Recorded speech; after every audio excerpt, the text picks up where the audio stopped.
Na Ekonomski in trgovski šoli Brežice so zaradi odločitve ministrstva sklicali novinarsko konferenco, na kateri so predstavili argumente o uvedbi šolskih programov zdravstvena nega in bolničar.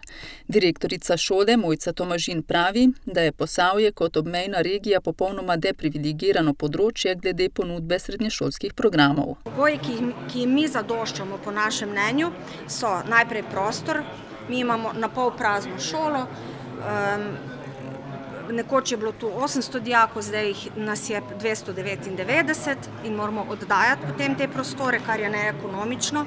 Prav gotovo potem drugi pogoj, ki mislim, da mu tudi zadoščamo, je kader.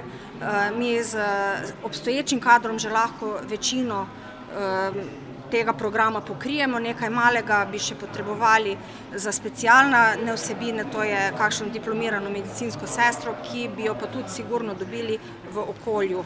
Ob tem predvidevajo, da bi s posavskimi dijaki napolnili v vsakem programu po en oddelek, zdaj pa ti dijaki odhajajo na izobraževanje izven domačega okolja. Argument, ki nam ga tudi včasih ministrstvo naprej vrže, da je klinično okolje preveč obremenjeno in da ne bi mogli v okolici zagotavljati izvajanja prakse, tudi to ni res. Mi imamo zavezo bolnišnice Brežice in okoliških inštitucij, da bi v primeru, da dobimo ta program, naši dijaki lahko opravljali prakso v domačem okolju. Direktorica Splošne bolnišnice Brežice ob tem dodaja, da so že vrsto let učna ustanova. In nudi možnost praktičnega usposabljanja na vseh nivojih izobraževanja, se pravi od srednješolskega do fakultetnega. Mi si zelo želimo, da bi bila tukaj ta srednja šola, kajti to bi bil bazen za nov kader, ki ga potrebujemo tudi v naši bolnišnici. To predhodno spoznavanje tako bolnišnice kot bodočih mladih kadrov, ko bodo končali šolo, je izjemnega pomena.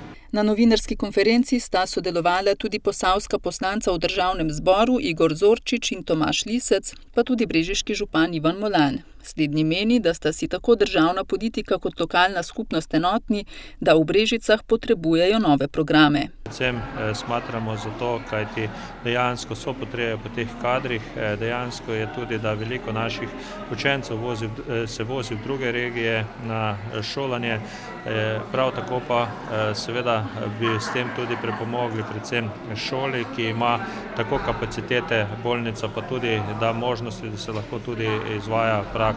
Posavje je sicer edina regija v državi, ki ima bolnišnico, ne pa tudi omenjenih izobraževalnih programov. To kaže še enkrat na to, da ta država pač krepi samo velike centre in da ne želi krepiti kraje ob meji, kar Brežice smo oziroma Posavje, in definitivno pričakujemo in jaz mislim, da je tudi čas, da politika nam prisluhne in da nam omogoči te programe, ki bojo omogočili predvsem tudi na nek način višji standard našim prebivalcem. Treba vedeti, da iz Posavja se skoraj 50% učencev vozi v druge regije, kar pomeni seveda za njih veliko obremenitev, veliko izgubijo na prevozih, na času, prav tako pa seveda tudi nepotrebne stroške našim ljudem. Ekonomska in trgovska šola je sicer vložila ugovor zoper odločbo ministrstva za izobraževanje in čaka na njihov odgovor.